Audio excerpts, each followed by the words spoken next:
Epistle 5. The Philosopher's Mean. I commend you and rejoice in the fact that you are persistent in your studies, and that, putting all else aside, you make it each day your endeavor to become a better man. I do not merely exhort you to keep at it. I actually beg you to do so. I warn you, however, not to act after the fashion of those who desire to be conspicuous rather than to improve.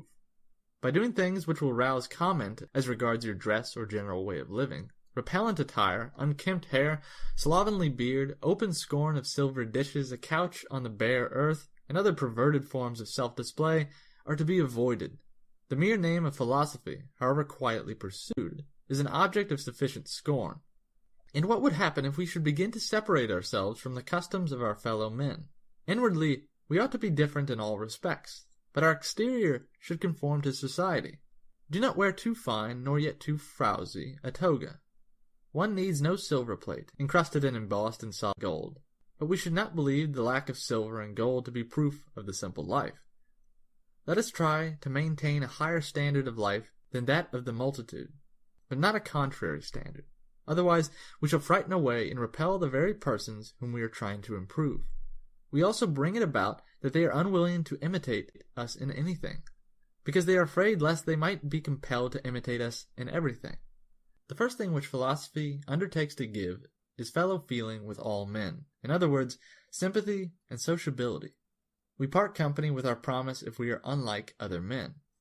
We must see to it that the means by which we draw admiration be not absurd and odious. Our motto, as you know, is living according to nature. But it is quite contrary to nature to torture the body, to hate unlabored elegance, to be dirty on purpose, to eat food that is not only plain but disgusting and forbidding.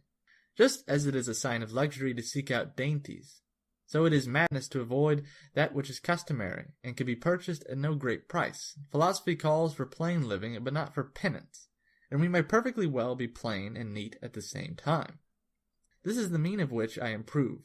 Our life should observe a happy medium between the ways of a sage and the ways of the world at large. All men should admire it, but they should understand it also. You might say, well then, shall we act like other men? Shall there be no distinction between ourselves and the world? Yes, a very great one. Let men find that we are unlike the common herd, if they look closely.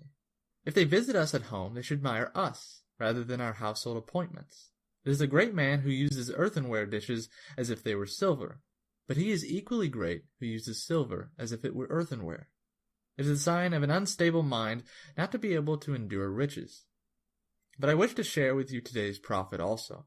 I find in the writings of our Hecato the limiting of desires also helps to cure fears.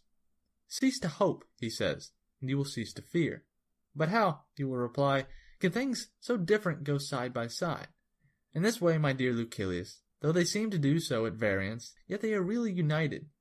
Just as the same chain fastens the prisoner and the soldier who guards him, so hope and fear, dissimilar as they are, keep step together. Fear follows hope, and I am not surprised that they proceed in this way. Each alike belongs to a mind that is in suspense, a mind that is fretted by looking forward to the future. But a chief cause of both these ills is that we do not adapt ourselves to the present, but send our thoughts a long way ahead. And so foresight, the noblest blessing of the human race, becomes perverted. Beasts avoid the dangers which they see, and when they have escaped them, are free from care. But we men torment ourselves over that which is to come, as well as over that which is past. Many of our blessings bring bane to us, for memory recalls the torture of fear, while foresight anticipates them. The present alone can make no man wretched. Farewell.